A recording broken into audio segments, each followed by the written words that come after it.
nice in giving the feedback, constructive feedback and everything. And also the video that he did was like really very fair and like he's not afraid. Really Usually well pretty genuine done. and honest about his He is, opinions. he's not afraid to tell you what's on his mind. But I appreciate that as well. Like that's the sort of person you want around you. You don't want to be surrounded by people that tell you what you want to hear. You need to surround yourself with people that tell you what you need to hear.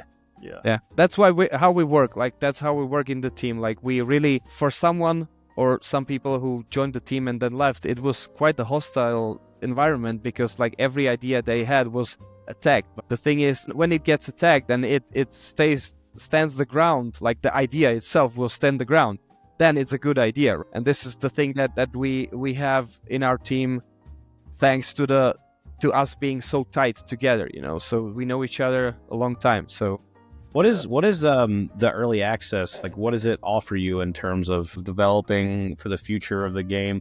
Because I know you're planning there's at least one more episode, and then you were mentioning side story kind of missions and stuff like that. We're doing 2 more episodes and then a couple of bonus maps. We're not sure about the length of the 2 episodes because from what we know now, the first episode was quite longer than we expected it to be for new players. What we expect the early access to give us is basically a lot of feedback, some time to breathe, you know, even though the sales are not that great, you know, but we still have like the investor who trusts the project, and we know that the 1.0, when it goes out, it will be a solid game. And obviously now the sentiment about early access, it's the way it is. And especially with story-based games. Our friends from Games Farm, they released Jotun Slayer, a Slovak company.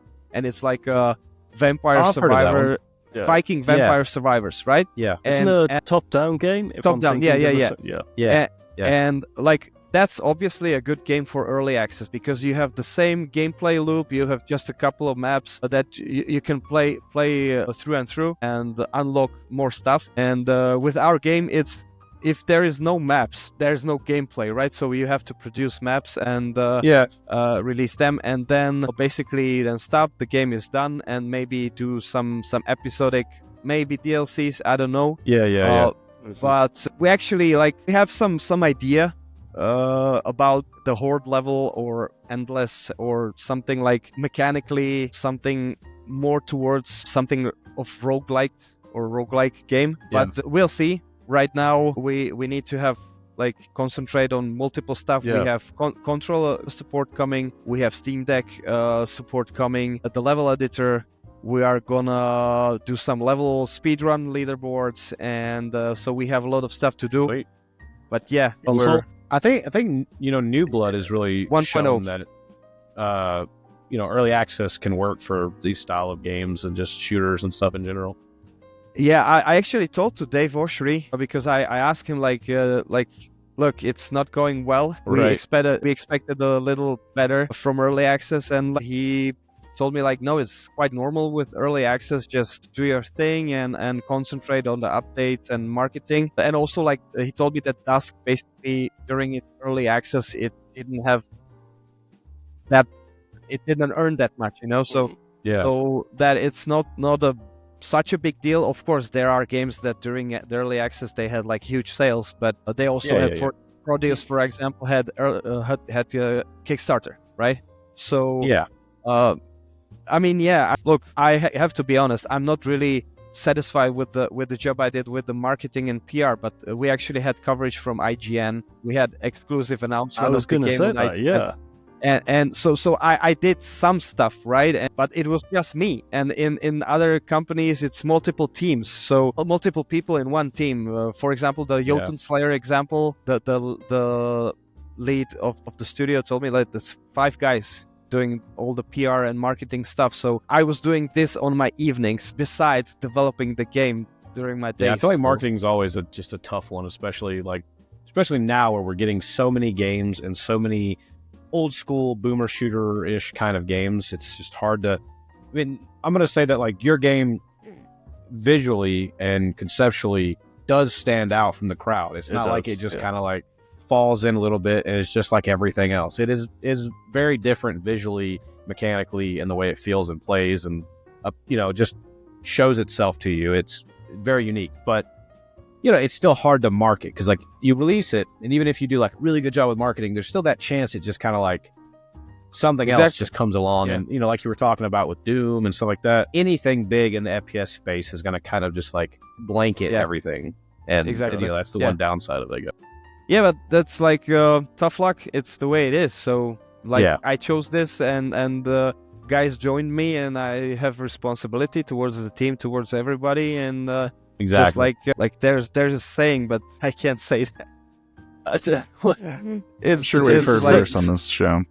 It's bad words are there some, but basically the sum of it, it's toughen up basically.